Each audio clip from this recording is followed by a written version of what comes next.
대박이네요. 정청래가 녹음 파일을 틀어서 판사의 판단이 얼마나 터무니없는 것인가를 보여주는데요. 한번 보시죠. 구독, 좋아요는 영상 제작에 큰 힘이 됩니다.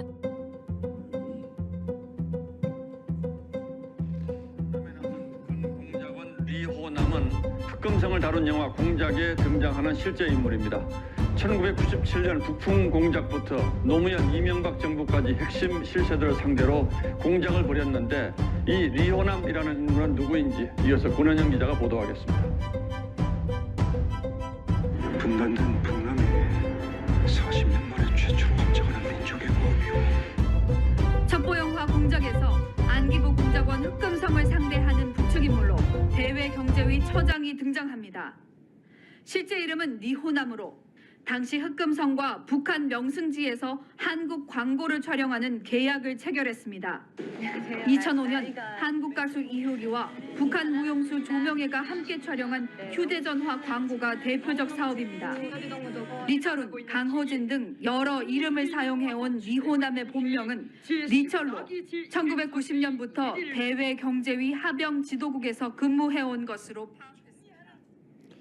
자, 이게 TV조선, 다른 데도 아니고 TV조선에서 2021년 보도한 내용입니다. 리호남은 정보원으로, 첩보원으로 사실 활동할 수 없을 정도로 많이 알려져 있는 인물입니다. 우리 국민들 일반 대중에게도 영화로서도 널리 알려져 있고 이효리 조명의 휴대폰 광고로도 알려져 있습니다. 이런 사람을 대한민국 국정원 요원들이 필리핀에 상주하고 있을 텐데 필리핀에 입국하는 사실을 대한민국 국정원 요원들이 몰랐다? 전혀 상상이 불가능한 얘기입니다. 저는 국회 정보위원회 간사로서 활동했습니다. 있을 수 없는 일입니다. 만약에 리호남이 몰래 잠입해서 필리핀에 들어와서 쌍방울의 자금을 받아갔다? 그것을 국정원이 몰랐다? 원장부터 다 옷 벗어야 될 일입니다. 불가능한 일입니다. 이화영 1심 재판에서의 핵심적인 문제는 죽은 사람이 말할 수 없듯이 북한 사람들의 진술을 들을 수 없다는 약점을 이용해서 김성태의 진술을 일방적으로 재판부가 받아들인 겁니다. 왜? 북한 공작원이 북한 리호남이 어떤 것을 했는지 아니다라고 반박 진술을 할 수 없기 때문에 그냥 마구잡이로 기소하고 그렇게 또 믿고 재판에서 이렇게 판결을 한 것입니다. 리호남의 부재를 검찰에서 증명하지 못하고 재판부에서 이걸 인정했다는 것은 저는 축구로 치면 대단한 오심이다 이렇게 생각을 합니다. 김광민 변호사님, 이 부분에 대해서 변호사로서 한 말씀 해주시기 바랍니다. 1심 재판부에서 리호남 부분이 핵심적인 이슈로 다뤄지지 못했던 부분에서 상당히 아쉽게 생각하고 있고요.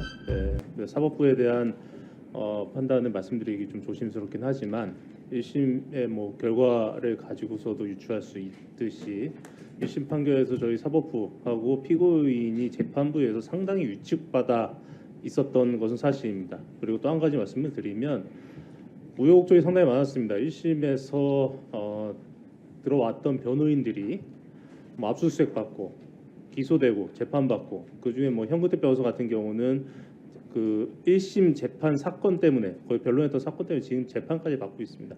그런 과정 속에서 수없이 많은 변호인들이 바뀌었고 뒤늦게 투입된 저와 김현철 변호사 같은 경우는 저희나 피고인의 잘못이 아님에도 불구하고 재판이 지연됐다는 이유로 재판부로부터 계속해서 재판을 빨리 끝내야 된다는 시간적 압박도 많이 받았습니다. 그런 과정 속에서 명확하게 다투지 못한 부분들이 있었다는 부분 아쉽게 생각하고 있습니다. 네, 저는 2심에서 이 재판 1심 재판 결과는 반드시 뒤바뀌게 돼 있다라고 저는 확신하고 있습니다. 들어가 주시겠습니다.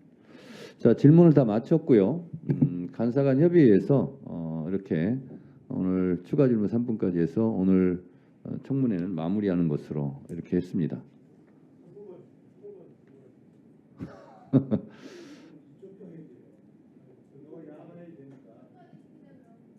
잠깐만요. 손은 누가 드셨습니까? 예, 잠깐 나오세요. 누구시죠? 지금 증인 누구십니까? 증인 김현철 변호사. 예, 김현철 변호사님. 뭐 하실 말씀 있습니까? 꼭 드려야 될 말씀이 있어서. 네, 짧게 한 말씀 하세요, 그러면. 예. 이 자리는 검사 박상용의 탄핵 심판을 위한 자리입니다.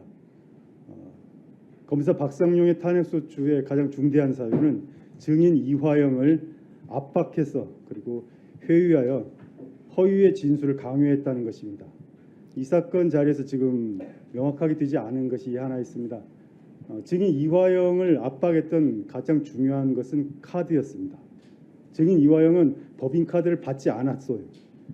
법인카드를 받은 사람은 문모 씨였고 당시 방용철은 법인카드를 모두 5장 모두를 문모 씨에게 줬다고 진술했습니다. 그러다가 김성태가 체포된 이후에 모든 관계자들이 법인카드를 이화영에게 주었다고 진술을 번복합니다.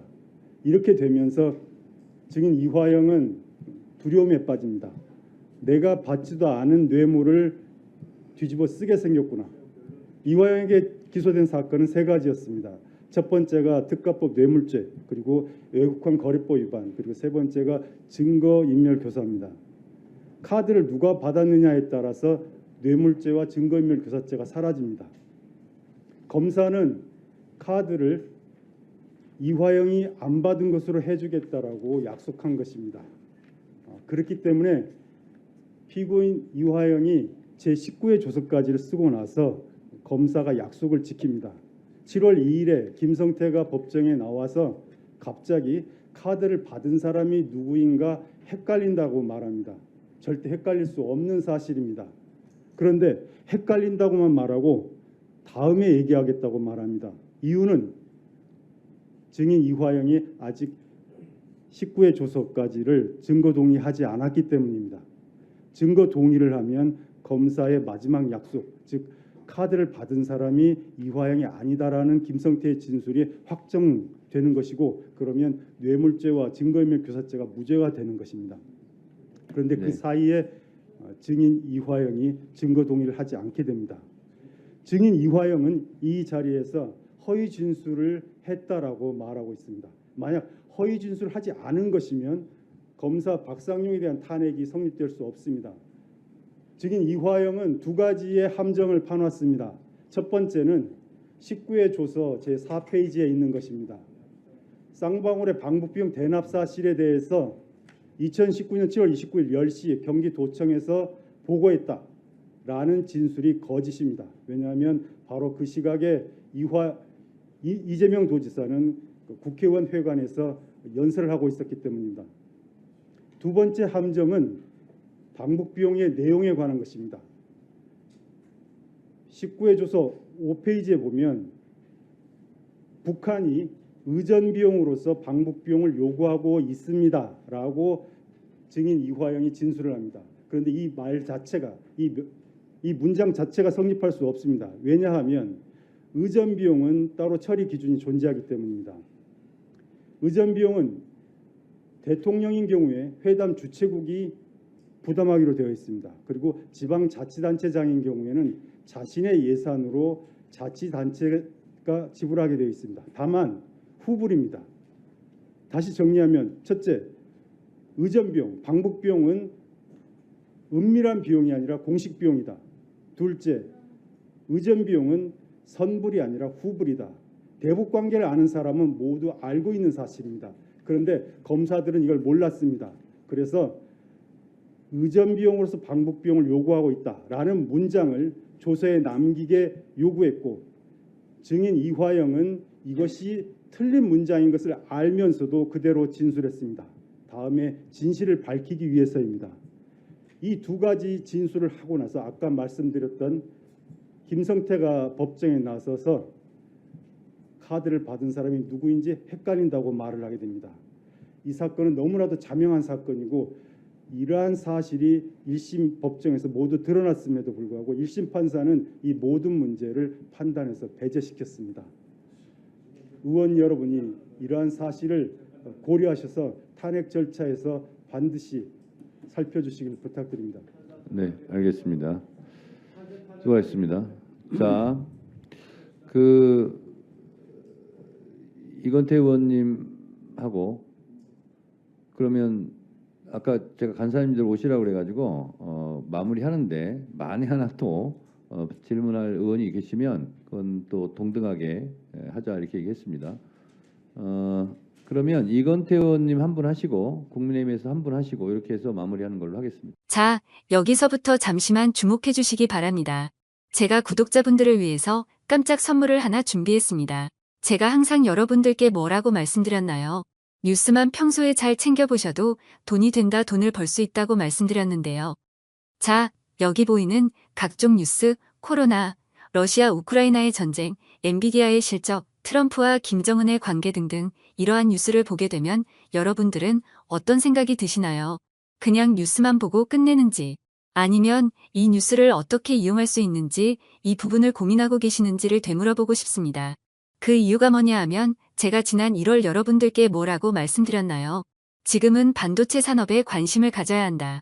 뉴스만 보고 그냥 넘기지 마시고 한번 투자 쪽으로 고민해 보셔야 한다라고 말씀을 드렸습니다. 그리고 나서 이런 썸네일을 유튜브나 뉴스를 통해서 많이 보셨을 텐데요. 이런 반도체 산업이 이슈가 되었을 때 부자들은 어떻게 생각한다고 했나요? 반도체와 관련된 투자 수단은 뭐가 있는지, 어떤 주식이 가장 좋은지, 어디에 투자해야 돈이 몰리는지 자연스럽게 생각한다고 제가 말씀드렸죠. 그 이유가 부자들이 봤을 땐 이슈가 돈으로 이어지고 그 이슈가 나에게 돈을 벌어준다는 경험적 확신이 있기 때문에 부자들은 항상 이런 사회적 이슈와 돈의 흐름을 관심 있게 쳐다본다고 제가 말씀드렸는데요. 이번에도 마찬가지입니다. 제가 지난번에 시청자분들과 함께하는 주식으로 수익 내기 이벤트를 진행했었는데요. 당연히 100% 무료로 진행되었고, 자, 여기 보시면 아시겠지만 제가 지난번에도 저한테 구독이라는 문자를 보내주신 모든 시청자분들께 이렇게 반도체 관련주 중에 많은 종목이 아니라 가장 급등할 확률이 높은 딱 한 종목, 한미반도체 딱 한 종목만을 추천드렸어요. 그러면서 여기 나와 있는 대로 정확히 얼마에 매수해야 하는지, 수익률이 얼마가 나왔을 때 팔아야 할지 정확히 말씀드렸는데, 자, 지금 실제로 어떻게 되었나요? 오른쪽을 보시면 아시겠지만 제가 1월에 문자로 이 한미반도체를 소개해드리고 나서 실제 3배 이상의 급등이 나왔죠. 그래서 당시에도 굉장히 많은 분들이 제가 드린 이 종목으로 수익을 크게 내실 수 있었는데요. 다시 한번 수익 축하드리고 이번에도 마찬가지입니다. 최근에 이슈가 되고 있는 것이 이 하마스와 이스라엘 전쟁, 러시아와 우크라이나 전쟁이기 때문에 우리가 어떻게 생각해 볼 수 있을까요? 더군다나 북한까지 참전한 마당에 전쟁이 앞으로 계속해서 심화될 가능성이 있는데요. 더욱이 중국 또한 대만에 대한 전쟁 압박 수위를 높여가고 있어 전 세계가 혼란스러운 상황입니다. 이렇게 전쟁이 계속해서 심화되면 피해가 커지기 때문에 전쟁에 필요한 군수물자, 의료 지원 물품들이 실제로 더 많이 필요할 수밖에 없는데요. 그럼 그 중에서 실제 전쟁의 여러 물자들을 지원해 본 경험이 있고 건설, 의료 수준이 높은 우리나라 기업들 중에 한 곳이 가장 크게 부각받을 수밖에 없는 것이고 당연히 우리가 이쪽으로 생각해야 된다는 겁니다. 자, 그렇기 때문에 제가 이번에도 뭘 보내드린다고요? 지난번과 마찬가지로 지원이라는 문자를 보내주시면 제가 전쟁 물자 지원 관련주 중에 앞으로 대장주 역할을 하면서 주가가 가장 크게 급등하란 종목을 구독자분들에게 문자로 종목명과 사고 파는 시점을 모두 알려드릴 거예요. 그래서 여러분들이 주식으로 돈 버는 연습을 한번 해보시라 이렇게 말씀을 드리고 혹시라도 나는 주식을 하지 않는다 라고 하시는 분들은 주변에 주식하시는 분들께 추천해 주셔도 되고 연세가 있으신 분들은 자녀분들에게 한번 이걸로 수익을 내보라고 이렇게 조언해 줄 수도 있으시겠지요.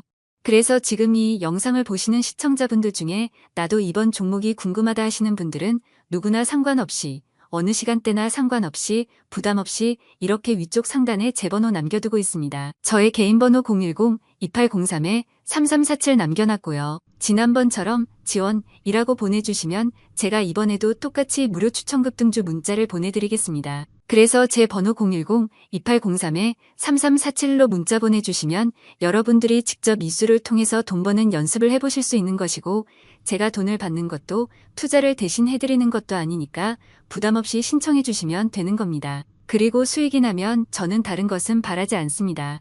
제 채널에 좋아요, 구독 한 번씩만 눌러주시라 이렇게 다시 한번 말씀드리겠습니다.